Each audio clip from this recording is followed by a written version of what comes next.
Where are all the aliens? A long time ago, there was a man named Enrico Iglesias, and he sung songs. And his last name was Fermi. Enrico Fermi. He had an idea. If there's so much room, what are they all doing? Maybe they're already here.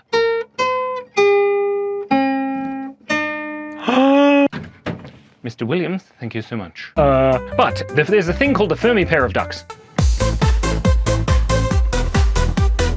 And these pair of ducks, they got talking about philosophical ideas like life, the universe, and everything. They came to the conclusion that the answer was 42. That's probably how many aliens there are.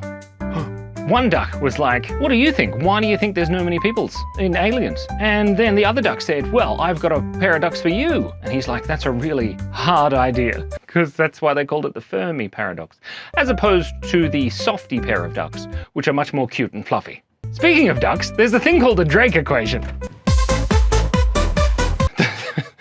That's a drake. Why do they call male ducks drakes? Because it sounds like what you would call a male dragon. Maybe ducks are dragons. Maybe ducks are dragons and dragons are aliens, and that's what all aliens are. The pair of ducks, Fermi-Drake paradox. Solutionized. Soluted? Saluted? Fixed? Solved. This video really quickly was brought to you by Envelope of Awesome. There's aliens inside. Not this one though, this one's a different theme. Actually, this is the introduction envelope. It has cactuses. You can eat them, so it's technically food. But go to www.envelopeofawesome.com. Get your creative subscription for your creative kid in your life. And I'll go sit back down here now. Let's write down the Drake equation because we all love maths.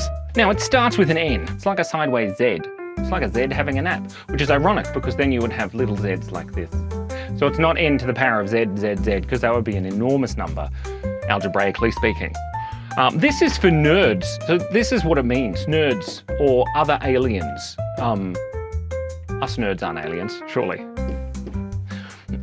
Then of course we have R star, which means that the aliens that we want to find, they really like ramekins. I don't know how to spell ramekins, but they like them. Then you times that by F sub P, which is something that we don't do in the bathroom. Keep it clean, family friendly. So an F, a fancy one, look at that. Anyway, it's sub P, which means that you write down a number. Oh, by the way, this is all of these things, you've got to change them with numbers. So like ramekins, how many ramekins do you want the alien to need? At least 4. Then so like how many, this is how many nerds or aliens there are in the world, universe. Then you change that to a number. So you don't know this number yet, because see, maths, that you can work things out. And then there's equals, which means 2 little lines having a nap. Maybe they need Z's as well. Or maybe they do as well. Oh, there's the little having a nap. If you listen really closely, you can hear them. Don't blow in the microphone. Oh, the F to the sub P means fairly probable. Fairly probs. How many fairly probs it is? The aliens are trying to kill me. Then we've got N sub E. Oh, right, and that means not extinct. I don't know how to spell extinct, but you don't want your aliens to smell that. Then we've got FI. Oh no, that's an L. My mistake. That's F sub L. We'll do a capital L because little L's, they're really confusing. But this means freaking lovable, because you can't swear on the internet. Then of course we times that by a bigger whiteboard so that we don't get that. Anyway, then of course F sub I, this is where this one is. F sub I means does it fit in the universe? Because if you had aliens that were too big, it wouldn't fit in the universe. So it has to be like a number that represents that. Then of course you have F sub C. Can we talk to them? Fairly communicable. Oh, that's a good word. You should say the word communicable.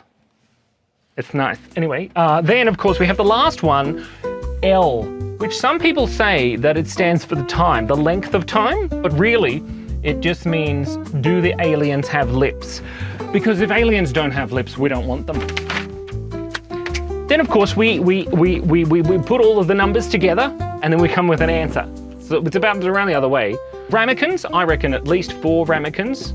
I think fairly probs, I mean, maybe half. There's half a chance there's aliens for sure. They're not extinct, number 1. They're freaking lovable of definitely maybe like 12. And then, do they fit in? Yes, they do. And then FC, I forgot what that was standing for. Oh, communicable, I remember. Yes, definitely communicable. We'll put a tick there. Then you times that by the lips, of course, and the lips is 2 lips. There's 2 lips. We don't want any more 2 lips. Keep it clean, family friendly. So 4 times 5 is 2. So we'll do it in sections. So what's this number here? This 4.5, that's 2. So 2 times 1 is 2. We got there. Oh my God, so up to here, it's 2. Oh my God, I can't believe I'm doing this. 2 times 12 is 24. Times yes is 24. Times tick is 24. Times 2 is 48. That nearly worked. You've got a minus 42, 43, 44, 45, 46, 47, 48. You've got a minus 6 for good measure. So you do that minus 6, we'll add that to the end here, minus 6, and the answer is 42. Douglas Adams would be proud, I'm sure. Sago mud salad. That's really hard to say. Anyway, thank you so much for breathing. Be kind, be curious, and stay awesome.